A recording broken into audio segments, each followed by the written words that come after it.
ದೆಹಲಿಯಲ್ಲಿ ಸ್ಫೋಟಕ್ಕೆ ಬಳಕೆಯಾಗಿದ್ದು ಬಿಳಿ ಬಣ್ಣದ i20 ಕಾರ್. ಆ ರೀತಿ ಸ್ಫೋಟಕ್ಕೆ ಬಳಕೆಯಾದಂತಹ ಕಾರ್ನಲ್ಲಿ ಸ್ಫೋಟ ಸಂಭವಿಸಿದಂತಹ ಸಂದರ್ಭದಲ್ಲಿ ಇದ್ದಿದ್ದು ಒಬ್ಬನೇ ವ್ಯಕ್ತಿ. ಬಿಳಿ ಬಣ್ಣದ i20 ಕಾರ್ನಲ್ಲಿ ಬಂದಿದ್ದು ಒಬ್ಬ ವ್ಯಕ್ತಿ ಮಾತ್ರವೇ. ಆತ ಉಮರ್ ನಬಿ, ಡಾಕ್ಟರ್ ಉಮರ್ ನಬಿ. ಆತ ಒಬ್ಬನೇ ಕಾರ್ ಚಲಾಯಿಸಿಕೊಂಡು ಬಂದಿದ್ದ.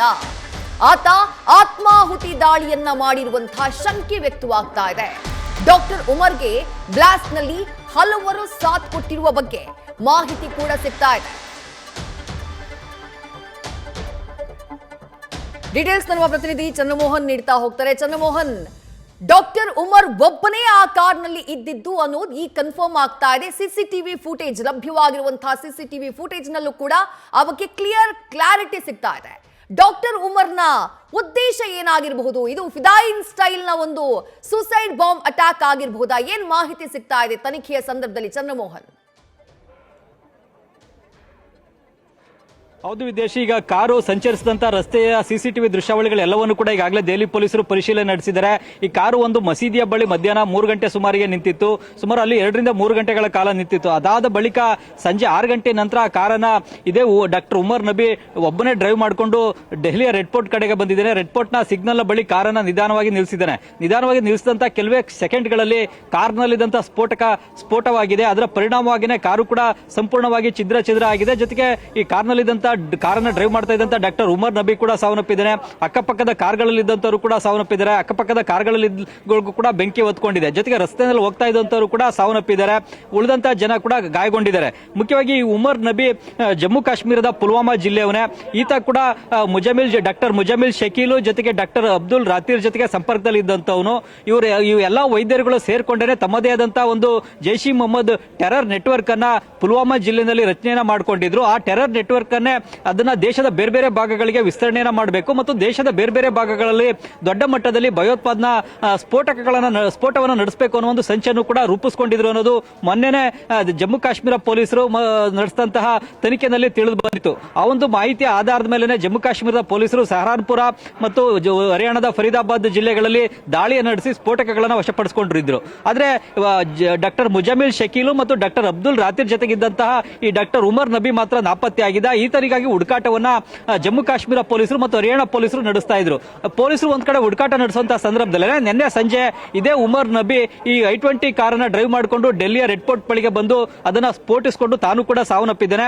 ಹೀಗಾಗಿ ಒಂದು ಈತ ಆತ್ಮಾಹುತಿ ಸೂಸೈಡ್ ಬಾಂಬರ್ ಕೂಡ ಆಗಿರ್ಬೋದು ಅನ್ನೋ ಒಂದು ಶಂಕೆ ಕೂಡ ವ್ಯಕ್ತವಾಗ್ತಾ ಇದೆ. ಇಲ್ವೇ ಕಾರ್ನಲ್ಲಿದ್ದಂತಹ ಅಮೋನಿಯಂ ನೈಟ್ರೇಟ್ ಆಕಸ್ಮಿಕವಾಗಿ ಸ್ಫೋಟ ಆಗಿರ್ಬೋದು ಅನ್ನತಕ್ಕಂಥ ಶಂಕೆ ಕೂಡ ವ್ಯಕ್ತವಾಗ್ತಾ ಇದೆ. ಈ ಎರಡು ಆಂಗಲ್ ಅಲ್ಲೂ ಕೂಡ ಈಗ ಪೊಲೀಸರು ತನಿಖೆಯನ್ನು ನಡೆಸ್ತಾ ಇದ್ದಾರೆ.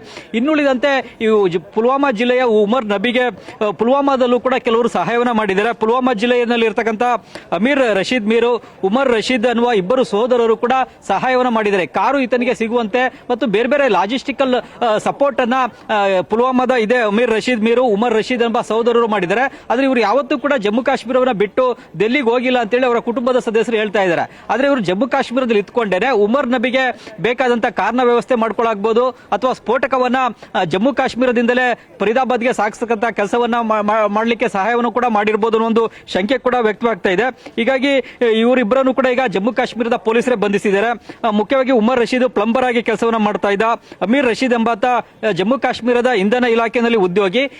ಇವರಿಬ್ಬರ ಜೊತೆಗೆ ತಾರಿಕ್ ಮಲ್ಲಿಕ್ ಎಂಬ ಮತ್ತೊಬ್ಬ ವ್ಯಕ್ತಿಯನ್ನು ಕೂಡ ಬಂಧಿಸಿದ್ದಾರೆ. ತಾರಿಕ್ ಮಲ್ಲಿಕ್ ಕಾಶ್ಮೀರದಲ್ಲಿ ಬ್ಯಾಂಕ್ ನ ಸೆಕ್ಯೂರಿಟಿ ಗಾರ್ಡ್ ಆಗಿ ಕೂಡ ಕೆಲಸ ಮಾಡ್ತಾ ಇದ್ದ.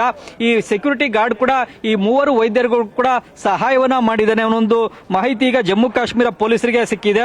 ಉಮರ್ ನಬಿನೇ ಕಾರ್ನ ಸೂಸೈಡ್ ಬಾಂಬರ್ ಅನ್ನುವ ಮಾಹಿತಿ ಕೂಡ ಸಿಕ್ಕಿದೆ. ಹಾಗಾಗಿ ಇಲ್ಲಿ ಸ್ಥಳದಲ್ಲಿ ಸಿಕ್ಕಂತ ಆತನ ಡೆಡ್ ಬಾಡಿಯನ್ನ ಈಗ DNA ಪರೀಕ್ಷೆಗೂ ಕೂಡ ಒಳಪಡಿಸಲಾಗುತ್ತೆ. ಆತನ ತಾಯಿ ಸೋದರನ ರಕ್ತದ ಸ್ಯಾಂಪಲ್ ಗಳನ್ನು ತೆಗೆದುಕೊಂಡು ಈತನ ದೇಹದೊಂದಿಗೆ DNA ಸ್ಯಾಂಪಲ್ ಅನ್ನು ತೆಗೆದುಕೊಂಡು ಮ್ಯಾಚ್ ಮಾಡತಕ್ಕಂತ ಪ್ರಕ್ರಿಯೆಯನ್ನು ಕೂಡ ಈಗ ದೆಹಲಿ ಪೊಲೀಸರು ಕೂಡ ಮಾಡ್ತಾ ಇದ್ದಾರೆ. ಈಗ ಈ ಒಂದು ಟೆರರ್ ನೆಟ್ವರ್ಕ್ ಜಮ್ಮು ಕಾಶ್ಮೀರದ ಪುಲ್ವಾಮಾ ಜಿಲ್ಲೆಯಿಂದ ದೆಹಲಿವರೆಗೂ ಕೂಡ ವಿಸ್ತರಣೆಗೊಂಡಿದೆ. ಜೊತೆಗೆ ಉತ್ತರ ಪ್ರದೇಶದ ಸಹರಾನ್ಪುರ, ಹರಿಯಾಣದ ಫರೀದಾಬಾದ್ ವರೆಗೂ ಕೂಡ ವಿಸ್ತರಿಸಿಕೊಂಡಿದೆ. ಜೊತೆಗೆ ಲಕ್ನೋದಲ್ಲೂ ಕೂಡ ಓರ್ವ ಮಹಿಳಾ ವೈದ್ಯೆ ಶಹೀನ್ ಅನ್ನೋರ್ನು ಕೂಡ ಬಂಧಿಸಲಾಗಿದೆ. ಈ ಮಹಿಳಾ ವೈದ್ಯೆಗೂ ಕೂಡ ಈ ಮೂವರು ವೈದ್ಯರೊಂದಿಗೂ ಕೂಡ ಸಂಪರ್ಕ ಇತ್ತು ಅನ್ನೋದು ಈಗ ಪ್ರಾಥಮಿಕ ತನಿಖೆ ವೇಳೆಯಲ್ಲಿ ತಿಳಿದು ಬಂದಿದೆ. ಹೀಗಾಗಿ ಈ ಒಂದು ಟೆರರ್ ನೆಟ್ವರ್ಕ್ ಲಕ್ನೋದವರೆಗೂ ಕೂಡ ವಿಸ್ತರಿಸಿಕೊಂಡಿರೋದ್ರಿಂದಾಗಿ ವಿಸ್ತೃತವಾದಂತಹ ತನಿಖೆಯನ್ನ ಈಗ ಜಮ್ಮು ಕಾಶ್ಮೀರ ಪೊಲೀಸರೇ ನಡೆಸ್ತಾ ಇದ್ದಾರೆ.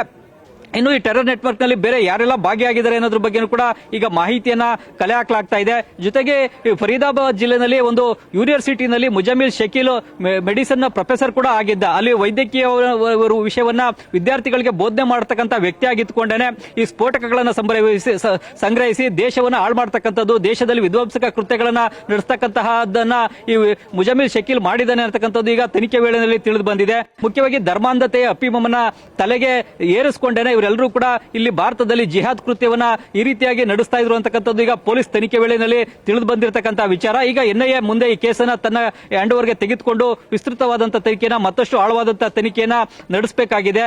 ಮುಖ್ಯವಾಗಿ ಪಹಲ್ಗಾಮ್ನ ದಾಳಿಯ ಬಳಿಕ ದೇಶದಲ್ಲಿ ಭಯೋತ್ಪಾದನಾ ಕೃತ್ಯಗಳು ಮರುಕಳಿಸಿದಂತ ನಿಟ್ಟಿನಲ್ಲಿ ಹೆಚ್ಚಿನ ಮುನ್ನೆಚ್ಚರಿಕೆ ಕ್ರಮಗಳನ್ನು ತೆಗೆದುಕೊಂಡ ಬಳಿಕ ಕಾಶ್ಮೀರವನ್ನ ಬಿಟ್ಟು ಬೇರೆ ರಾಜ್ಯಗಳನ್ನ ರಾಷ್ಟ್ರ ರಾಜಧಾನಿಯನ್ನ ಗುರಿಯಾಗಿಸಿಕೊಂಡು ಈ ಒಂದು ಭಯೋತ್ಪಾದನಾ ಕೃತ್ಯಗಳನ್ನ ನಡೆಸಿರ್ತಕ್ಕಂಥದ್ದು ಘಟನೆ ನಡೆದಿದೆ. ಹೀಗಾಗಿ ಈಗ ದೆಹಲಿನಲ್ಲೂ ಕೂಡ ಇನ್ನೂ ದೊಡ್ಡ ಮಟ್ಟದ ಭಯೋತ್ಪಾದನಾ ಸ್ಫೋಟವನ್ನು ನಡೆಸಲಿಕ್ಕೆ ಇವರು ಸಂಚನ್ನು ಕೂಡ ರೂಪಿಸಿರಬಹುದು. ಜೊತೆಗೆ ದೇಶದ ಬೇರೆ ಭಾಗದಲ್ಲೂ ಕೂಡ ಇದೇ ರೀತಿಯಾಗಿ ದೊಡ್ಡ ಮಟ್ಟದ ಭಯೋತ್ಪಾದನಾ ಕೃತ್ಯಗಳನ್ನು ಎಸಗಲಿಕ್ಕೆ ಸಂಚನ್ನ ರೂಪಿಸಿದ್ರು ಅಂತ ಮಾಹಿತಿ ಕೂಡ ಪ್ರಾಥಮಿಕವಾಗಿ ತಿಳಿದು ಬಂದಿದೆ. ಹಾಗಾಗಿ ಈ ಒಂದು ನೆಟ್ವರ್ಕ್ ಅನ್ನ ಸಂಪೂರ್ಣವಾಗಿ ಡಿಸ್ಮ್ಯಾಂಟಲ್ ಮಾಡುವಂತ ನಿಟ್ಟಿನಲ್ಲಿ ಈ ಒಂದು ನೆಟ್ವರ್ಕ್ ನಲ್ಲಿರ್ತಕ್ಕಂಥವ್ರನ್ನ ಎಲ್ಲರನ್ನೂ ಬಂಧಿಸುವಂತ ನಿಟ್ಟಿನಲ್ಲಿ ಈಗ ಜಮ್ಮು ಕಾಶ್ಮೀರ ಪೊಲೀಸರು ಮತ್ತು ಎನ್ಐಎ ಅಧಿಕಾರಿಗಳು ಕೂಡ ಈಗ ಕ್ರಮವನ್ನ ತೆಗೆದುಕೊಳ್ಬೇಕಾಗಿದೆ. ವಿದೇಶಿ ನ್ಯೂಸ್ ಫಸ್ಟ್ ನಿರ್ಭೀತಿಯಿಂದ ನಿಮ್ಮ ಪರವಾಗಿ.